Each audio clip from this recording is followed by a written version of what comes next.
వీరికి ఎన్ఆర్జీఎస్ ఉపాధి హామీ పనులు కూడా కల్పించారు. అంటే దీని ద్వారా కూడా ప్రతి రైతు పొలంలో కానీ మరి రైతుల పొలాల్లో కూడా నాణ్యంగా అన్ని విధాలుగా సహాయ సహకారాలు పని దొరకాలి, వ్యవసాయంలో అది కూడా దొరకాలనే ఉద్దేశంతో అది ఉపాధి హామీ పని కల్పించారు.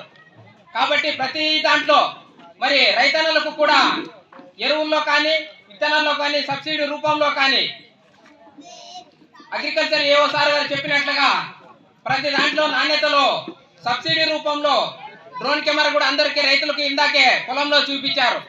50% సబ్సిడీ ద్వారా కూడా డ్రోన్ కెమెరా కూడా గ్రామానికి 5 రైతుల ద్వారా ఇప్పించడం జరుగుతుందని తెలియజేశారు. ప్రతి పథకంలో ఏ పథకమైనా సరే ఏదైనా తీసుకున్నా కూడా మన గ్రామంలోనే అందరికీ కూడా వర్తిస్తుందంటే మన ప్రధానమంత్రి అంటే నరేంద్ర మోడీ గారు ఆధ్వర్యంలో ఇవన్నీ కూడా అందుతున్నాయి. కాబట్టి మనమందరం కూడా ఇవన్నీ గుర్తించుకొని ఈరోజు మన దేశంలోనే అయోధ్యని నిర్మించినటువంటి ఏకైక వ్యక్తి మన నరేంద్ర మోడీ గారు. రేపు రాబోయే 22వ తేదీ కూడా మన రామ మందిరం అనేటువంటి దేవస్థానం కూడా ప్రారంభోత్సవం జరుగుతుంది. కాబట్టి ఆ అక్షింతలు కూడా మన గ్రామానికి అందించారు.